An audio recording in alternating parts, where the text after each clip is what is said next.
અમદાવાદના સરસપુરના વંદે માતરમ પાર્ટી પ્લોટમાં 20 ફેબ્રુઆરીની રાત્રે યોજાયેલા લગ્ન પ્રસંગમાં ગીતો વગાડવા મુદ્દે બબાલ થઈ, જેમાં વાત મારામારી સુધી પહોંચી ગઈ।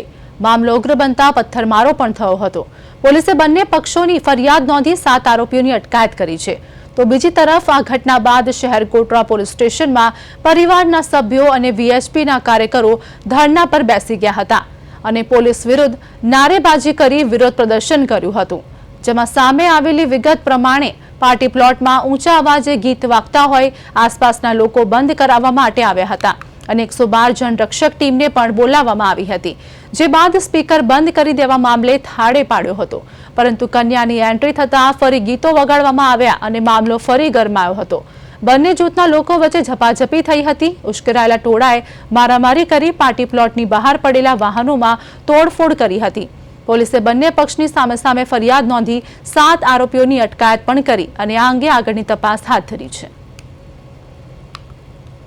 ત્યાં જે વંદે માતરમ પાર્ટી પ્લોટ છે ત્યાં લગ્નની વિધિ ચાલતી હતી, એટલે લગભગ 8 સાડા 8થી આ આખી પ્રક્રિયા ચાલી રહી હતી અને આ જે ડીજે વાગતું હતું એના કારણે આસપાસ રહેતા લોકો માંથી જે અત્યારે જે સામેવાળા જેમની વિરુદ્ધમાં એમને ફરિયાદ આપી છે એ લોકો, એમના પત્ની, એમની દીકરી એવા 5-6 જણા રજૂઆત કરવા માટે પહેલાં એમણે 112ને કોલ પણ કર્યો અને 112 આવીને એમણે બંધ પણ કરાવી દીધેલું સાઉન્ડ, પરંતુ દીકરીની એન્ટ્રી થતી હતી એટલે ડીજે ફરીથી શરૂ થયું અને રજૂઆત કરવા માટે આ લોકો ત્યાં ગયા અને ફરિયાદીની સાથે આ લોકોની વાતચીતમાંથી પછી થોડા ઉગ્ર થયા અને એ લોકો એકબીજાની સાથે ઘર્ષણ કર્યું।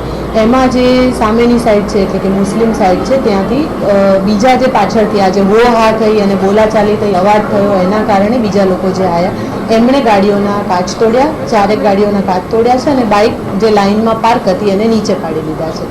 આ આખી ઘટના બનેલી છે। અમદાવાદના શહેર કોટડા પોલીસ સ્ટેશન વિસ્તારમાં વંદે માતરમ પાર્ટી પ્લોટ આવેલો છે કે જ્યાં હિન્દુ અને મુસ્લિમ બંને જે જૂથ વચ્ચે પથ્થરમારાનો બનાવ બન્યો હતો। શ્રી રામ ભગવાનના ગીત વગાડતા આ જે સમગ્ર મુદ્દો ઉચકાયો હતો અને પથ્થરમારો તેમજ મારામારી થઈ હતી। તેને લઈને હાલ બજરંગ દળ તેમજ જે વિશ્વ હિન્દુ પરિષદના જે કાર્યકર્તાઓ તેમજ જે હિન્દુ સંગઠન સાથે જોડાયેલા લોકો છે તે આપણી સાથે જોડાઈ ચૂક્યા છે। સીધા તેમની સાથે વાત કરીશું। આપનું નામ શું છે? હું હિમાંશુ મકવાણા, હું અત્યારે અસારવા જિલ્લામાં મંત્રીનું દાયિત્વ વહન કરું છું વિશ્વ હિન્દુ પરિષદથી। આપની સાથેથી જાણવા માંગીશ કે તમે અહીંયા આટલા બધા જે લોકો જમા થયા છે, શું વિરોધ કરવા આવ્યા છો અને સમગ્ર બનાવ શું હતો ને તમારું શું કહેવું છે?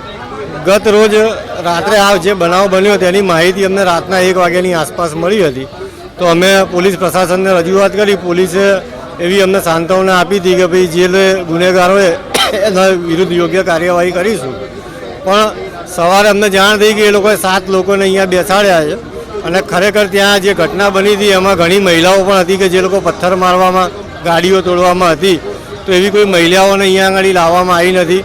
ફક્ત 7 લોકોને અહીંયા ગુનેગાર તરીકે લઈને આવ્યા છે અને એમના ઉપર ફરિયાદ દાખલ કરી અને વાતને ભીની સંકેલવાની વાત ચાલી રહી એવું લાગી રહ્યું છે। તમારી શું માંગ છે? એટલા બધા લોકો જ્યારે હિન્દુ સંગઠનના લોકો ભેગા થયા છે, તમારી શું માંગ છે, શું ઈચ્છા છે? તમે પોલીસ પાસે શું ઈચ્છો છો? અમે પોલીસને એટલું કહેવા માંગીએ છીએ કે જો હિન્દુ કોઈ યાત્રા કે કોઈ લગ્ન ગીત ગાવાતા હોય એવા વિષયોમાં તમે જો પરવાનગી માંગતા હો છો જે તે સમયે કે ભાઈ તમે પૂર્વ પરવાનગી સાથે તમે જો આ બધું કરો, પણ કોઈ વિધર્મી કે કોઈ મુસ્લિમ સમાજ સીધું કહી શકીએ આપણે કે ભાઈ મુસ્લિમ સમાજની કોઈ યાત્રામાં કોઈ પોલીસ પ્રશાસન જોડે કોઈ પરમિશનો માંગવામાં નહીં આવતી। હિન્દુ સમાજ પોતાના હોલના અંદર લગ્ન કરતા હોય છે કે ભાઈ જે તે જગ્યાએ હોલ ભાડે રાખીને, જ્યારે મુસ્લિમો ખુલ્લે આમ જ્યાં એમની મરજી પડે ત્યાં મંડપ બાંધી અને એમના પ્રસંગો કરતા હોય છે, ત્યારે પોલીસ પ્રશાસન શું સૂઈ જાય છે? આપણી સાથે બીજા પણ લોકો જોડાઈ ચૂક્યા છે, સીધા એમની સાથે વાતચીત કરીશું। જી ભાઈ, આપનું નામ શું? મારું નામ ઋત્વિક શાહ છે। અસારવા જિલ્લા બજરંગ દળ સહસંયોજકની જવાબદારી છે મારી। જે મુસ્લિમ અને હિન્દુ વચ્ચે ગઈકાલે પથ્થરમારાની બનાવ બન્યો, એમાં તમારું શું કહેવું છે અને તમારી શું માંગ છે આ પથ્થરમારાને લઈને? એ લોકો શાંતિપૂર્ણ રીતે પોતાની જગ્યામાં આ રીતે લગ્ન મનાવી રહ્યા હતા અને એટલામાં મુસ્લિમ વિધર્મીઓ દ્વારા મહિલાઓ તથા પુરુષો આવીને ડાયરેક્ટ ગાડીઓ તોડમફોડ કરવા લાગ્યા અને પથ્થરમારો કરવા લાગ્યા। તેથી કરીને જે આપણા હિન્દુની જાન આવી હતી તે જમ્યા વગર પણ પાછી ગઈ છે। તો હું પોલીસને સખ્ત નિવેદન આપું છું કે કડકમાં કડક કાર્યવાહી કરે અને આ લોકોને સજા મોટી થવી જોઈએ। ગઈકાલે જે મારામારીનો બનાવ બન્યો એની અંદર કોઈ આપણા હિન્દુને કંઈ ઈજા થઈ હોય કે એવું કંઈ? થોડી લેડીઝોને પથ્થરને એવું વાગ્યું છે અને જેન્ટ્સોને બચી ગયા, ભાગી ગયા હતા, કેમ કે આ લોકોનું ટોળું વધારે હતું એટલે હિન્દુ લોકો ભાગી ગયા હતા. તો એને લઈને તમારી શું માંગ છે આ જે સમગ્ર મામલો બન્યો એને લઈને? સૌથી પહેલાં તો સરકારને એક જ નિવેદન છે કે હિન્દુ રાષ્ટ્ર કરવાની જરૂર છે અને આ મુસ્લિમ લોકો માટે એવા કાયદાની જરૂર છે કે જેથી કરીને બીજી વખત આવો કોઈ પણ જાતનો બનાવ બને નહીં.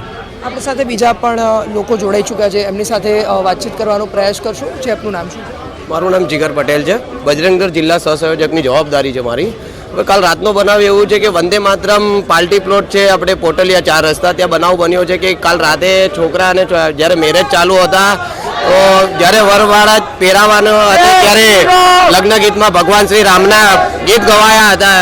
તો પાછળથી વિધર્મીઓ આવીને એવું કહેવામાં આવી રહ્યું છે કે ભાઈ આ પાર્ટી પ્લોટોમાં અહીંયા અમારે રમજાન ચાલે છે, તમે કોઈ આવા ગીત ના ગાઓ, અહીંયા તમારે આવવાનું નહીં. આ બધી બાબતે બિચારાઓને ધમકાવ્યા છે. જાનમાં ગાડીઓને ઘણી બધી નુકસાન થઈ છે અને જાન પાછી જતી રહી છે, તેમને નુકસાન ઘણું બધું થયું છે. બીજી વસ્તુમાં એવું છે કે આ લોકો એવું કહી રહ્યા છે કે અમારો રમજાન મહિનો ચાલુ છે, આ પાર્ટી પ્લોટોની અંદર હિન્દુએ કોઈ કંઈ લગન બગનનું અહીંયા કંઈ રાખવાનું નહીં. આ હિન્દુ રાષ્ટ્ર છે, હિન્દુ રાષ્ટ્રની અંદર આવી બેદરકારી કેવી રીતે ચાલે? ચોક્કસથી આપ પાછળ દ્રશ્યોમાં આપને હું બતાવવા માંગીશ કે જે હિન્દુ સંગઠન સાથે જોડાયેલા જે ઘણા બધા વ્યક્તિઓ આપ જોઈ શકો છો કે જે પોસ્ટર લઈને આવ્યા છે અને ખાસ કરીને જે હિન્દુ રક્ષા છે તે હિન્દુ રક્ષા વિશે વાત કરી રહ્યા છે. તો ખાસ કરીને જે આપ જોઈ શકો છો કે દ્રશ્યમાં પણ કેટલા બધા લોકો ભેગા થયા છે અને જે રીતે હાલ આ જે બનાવ બન્યો છે તેને લઈને હિન્દુ સંગઠન જે છે ન્યાય માટે હાલ સેરકોટડા પોલીસ સ્ટેશને આવી પહોંચ્યું છે. કેમેરામેન ગૌતમ જાધવ સાથે રિપોર્ટર પાર્થ વ્યાસ, પ્રદેશ 24, અમદાવાદ.